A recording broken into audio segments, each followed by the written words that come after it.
बिस्मिल्लाहिर्रहमानिर्रहीम। अस्सलाम वालेकुम एवरीबॉडी। थोड़ा सा ऊंची बोल दीजिए। जी कोई बात चलिए।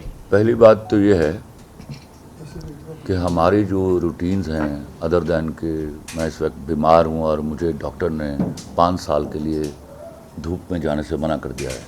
वो ना भी मना किया होता तो हम रात को मुलाकातें करते हैं और उसमें जेंडर की तमीज़ नहीं की जाती कि ये खातून है और ये मर्द है। तो ऐसी मैं 10वीं दफ़ा मैं जा चुका हूँ। जब मैं मर्दों से रात को या मिड नाइट्स को मिलता हूँ उस वक्त कोई एतराज़ नहीं है। तो ये तंजीम साजी थी क्या कि मैं 4:40 पर जब पौ फटी है, जब सुबह सादक है और मैं वहाँ जाता हूँ ना, रात तक तो मैंने एग्री नहीं किया। मुझे पिछले 15 दिनों से ये कन्विंस करने की कोशिश की जा रही थी and eventually I decided to go at 4:40।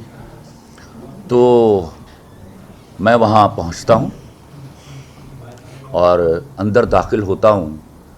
अब भी मैं आई डिडंट सिट डाउन जब वो लोग पहुँच गए हैं and they took over me by guns.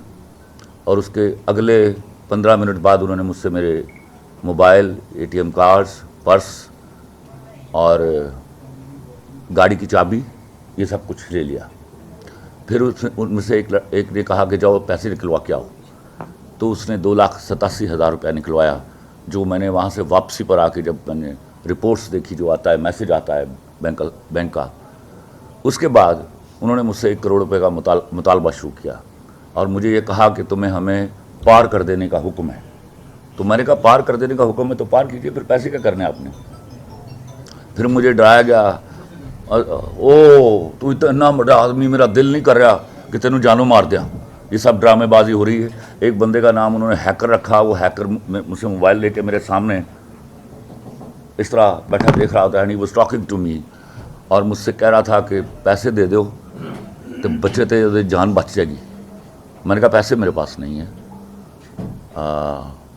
करते करते उन्होंने मुझे, एक SP का फ़ोन आ रहा है, उसको बाहर फ़ोन करने चले गए हैं। ऑर्डर आया जी, इन्हू पार कर दो। मैं जी पार कर दो, और तेन मौत को डर नहीं लग रहा। मैं कह लगता है अल्लाह माफ़ करे, लेकिन रब तो बाद में मौत तो यकीन है मेरा। I can't pay you this much of money. करते करते मैंने उनको कहा एक तरीका है कि मैं I can arrange for 10 lakh of rupees. तो मैं अपने दोस्त के से बात करता हूँ और मुझे उसको ग्रेविटी ऑफ द इशू बताना पड़ेगी। नहीं ग्रेविटी ऑफ इशू नहीं बताना। मैंने फ़ोन किया, मेरा दोस्त उस वक्त सो रहा था, he is all here, Hafeez साहब। उसके बाद उन्होंने 10 लाख किसी की करना है, 20 लाख तो तेरी रैकी तो लग गया, साढ़ा साल तो तेरी रैकी कर रहे हैं। अच्छा, मैंने कहा। अब मैं बेबस था, बैठा हुआ था और वो मुझे बार बार टॉर्चर कर रहे थे ज़हनी तौर पर, और मुझे बताया जा रहा था कि तुम्हें पार कर देने का हुक्म है। मैंने कहा भाई पार कर देने का हुक्म है तो पैसे क्यों मांगते हो मुझसे, give me and that's it. फिर उन्होंने हुक्म आया जी डिलीवर करो जी, अथॉरिटीज़ को पेश कर दो। मैं कहा फ़ौरन पेश कर दो। 6:30 बजे उन्होंने वहाँ से मुझे गाड़ियों में बिठाया, मुझे मेरे पट्टी बांधी आँखों में, मुझे लेके वो निकल गए और बड़ी तेज़ रफ्तारी से जा रहे थे वो। और फिर वो एक जगह पर पहुँचे हैं, वहाँ जाके उन्होंने गाड़ियाँ रोकी हैं और मुझे नीचे उतारा है। एक नहर का पुल था, वहाँ मुझे बिठाया है 1.25 घंटा। फिर दूसरी तरफ से वो आए हैं, फिर हम ऊपर चढ़े हैं, दोबारा उधर गए हैं, फिर गाड़ियों में बिठाया और फिर वो उस नामालूम जगह पर ले गए हैं जहाँ उन्होंने मुझे कुछ 3 घंटे ज़हनी और जिस्मानी तशद्दुद किया। और उसके बाद फिर उसने कहा कि इन पार करो यार। फिर मुझे बाहर निकाला, बोलो कलमा पढ़ लो। मैंने कहा मैंने पढ़ लिया कलमा। फिर ही फायर्ड, उन्होंने पहले चैमर लोड किए हैं, फायर किया, वो मेरे 7-8 इंच लेफ़्ट साइड पे आके लगा है मिट्टी में। फिर मिनट की खामोशी रही है, उसके बाद उन्होंने कहा बैठ जाओ गाड़ी में वापस। अब इस वक्त ये आलमोस्ट कोई 11 बजे का टाइम हो चुका था। 11 बजे वो वहाँ से निकले हैं। फिर एक जगह गाड़ी रोकी उन्होंने 10 मिनट की ड्राइव के बाद। क्या जगह ठीक है, ये थे मार के नहर सुटन। फिर खामोशी छाई रही है। 2 मिनट वहाँ गाड़ी खड़ी की है, फिर आगे निकले हैं। फिर जाके उन्होंने 10 मिनट की ड्राइव के बाद फिर गाड़ी रोकी है, फिर कहा यहाँ मारो, ये जगह सही है। फिर उन्होंने मुझे निकाला नहीं है। 2 मिनट की रुकने के बाद انہوں نے گاڑی چلائی ہے وہاں کوئی 100-150 100 کلومیٹر کی رفتار سے، کچا تھا روڈ، وہاں کوئی 10-15 منٹ گاڑی چلی ہے، اور اس کے بعد مجھے احساس ہوا ہے کہ ہم پکی سڑک پر آ گئے ہیں۔ پکی سڑک پر ٹریفک کی آوازیں بھی آنے لگ گئی۔ کوئی 15 منٹ گاڑی چلانے کے بعد انہوں نے گاڑی روکی ہے۔ اس سے پہلے وہ 3 گاڑیاں جا چکی تھی، اب مجھے انہوں نے میری گاڑی میں شفٹ کر دیا ہوا تھا، تو میری گاڑی روکی اس نے۔ وہ ہیکر جو اس کا نام رکھا ہوا تھا وہی چلا رہا تھا اس کو، ایک لیفٹ سائڈ پہ کلاشنکوف والا تھا، ایک آگے کلاشنکوف والا تھا، یہ جو کلاشنکوف والا تھا یہ مار رہا تھا مجھے، میری لیفٹ سائڈ کے اوپر جتنا تشدد ہوا اسی سائڈ پہ ہوا۔ اس نے گاڑی روکی تو وہ تینوں گاڑیاں وہاں موجود تھی، 2 آگے کھڑی تھیں اور ایک میرے پیچھے آ کے کھڑی ہوئی ہے۔ اس کے بعد وہ باہر نکلا، اس نے کہا سر یہ آپ کا موبائل، سر یہ آپ کا پرس، سر یہ آپ کی ATM کارڈ، آپ جائیے سر، آپ کے دوسرے ATM کارڈ میں پیسے ہوں گے، وہاں اس پہ سے پیٹرول ڈلوا لیجیے گا۔ میں وہاں سے گاڑی نکالی، 8 کلومیٹر آ کے میں نے پوچھا کسی سے کہ بھائی یہ سڑک کہاں جا رہی ہے؟ انہوں نے کہا لاہور جا رہی ہے۔ تو میں نے پوچھا کہ لاہور کتنی دور ہے؟ انہوں نے کہا 35 کلومیٹر۔ تو میں نے کہا کوئی موٹر وے آئے گی؟ انہوں نے کہا جی 10 کلومیٹر بعد موٹر وے ہے۔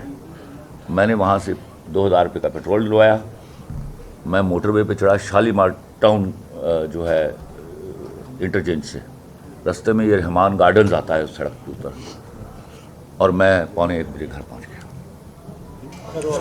رحمان قمر صاحب، ایک منٹ میں آپ کو یہاں بتا دوں، میں اپنی زندگی میں نے جو پولیس کی پرفارمنس دیکھی ہے، I have to salute them. میں زندگی بھر یہ میموری کی طرح میرے ذہن میں پر نقش رہے گا کہ جس چابک دستی سے ان کو گرفتار کیا گیا اور جس طرح مجھے پرومس کیا گیا تھا، it was few hours before کہ most of them were arrested. Khalil ur-Rehman Qamar صاحب، اس خاتون نے جو مرکزی ملزمہ ہے اس نے پولیس کو بیان ریکارڈ کروایا کہ 6-7 دن سے آپ اس کے ساتھ چیٹ کر رہے تھے، میسیجنگ ہو رہی تھی، اس پہ تصویریں بھی 15 دن سے ہو رہی تھی، فوش میسیجز بھی تھے اس میں، کوئی فوش میسیجز نہیں تھے۔ کیا آپ کے پاس ان کا ریکارڈ ہے؟ نہیں، وہ انہوں نے خود ڈیٹا بانٹ پھر اس کے بعد اس لڑکی کی اگر تصویر دیکھیں تو آپ کا جانا بنتا ہے کہ یہ ڈرامہ کرنے آئی۔ ایک منٹ مجھے اس کا جواب دینے دیجیے، مجھے اس کا جواب۔ ہمارے جو شوبز میں لڑکیاں ہیں وہ کس قسم کے کپڑے پہنتی ہیں اور کس قسم کی ان کی گفتگو ہوتی ہے، وہ میں 27 سال سے دیکھ رہا ہوں۔ It is nothing new to me at all. ایک میں آپ کو ویسے ایکسپلین کر دوں، نہیں میں آپ کو ایکسپلین کر دوں کہ جو ملزمان ہیں چونکہ یہ ان نون تھے، ان کو ہم نے شناخت پریڈ کے لیے بند کروا دیا ہوا ہے۔ اور پہلی بات سر، ایک منٹ معافی چاہتا ہوں، شناخت پریڈ میں بند ہے تو ان کے اسٹیٹمنٹ تو ظاہر ہے جب یہ ہمارے پاس ریمانڈ پہ آئیں گے شناخت کے بعد، آئیڈینٹیفیکیشن پریڈ کے بعد، اس کے بعد مثل میں شامل ہوں گے، اس سے پہلے بیان کوئی نہیں آ سکتا۔ اور مجھے یہ علم میں نہیں تھا کہ وہ اکیلی ہے گھر پہ۔ ایک تک سوال کرنے کی جسارت کرنا چاہوں گا، ایک تک سوال کرنے کی جسارت کرنا چاہوں گا۔ آپ کا پچھلا ماضی کا ریکارڈ جب بھی دیکھیں، آپ کی وجہ تنازع جب بھی ہے نا، وہ کوئی خاتون بنی ہے، ماروین خاتون نہیں کہتا، میں معافی چاہتا ہوں، وہاں پہ میرا سوال پورا ہو لینے دیں۔ ایک خاتون شو میں بیٹھی اس کے ساتھ، پھر آج اگر آپ کے ساتھ واردات بھی تو وہ بھی خاتون کے ساتھ، سر اس کے پیچھے عوامل در حقیقت ہے کیا؟ میں نے نہیں کہا، آپ ذرا سن لیجیے اس پروگرام کو، وہ چھوڑ دیں اس کو، یہ میرے سوال کا جواب دیں۔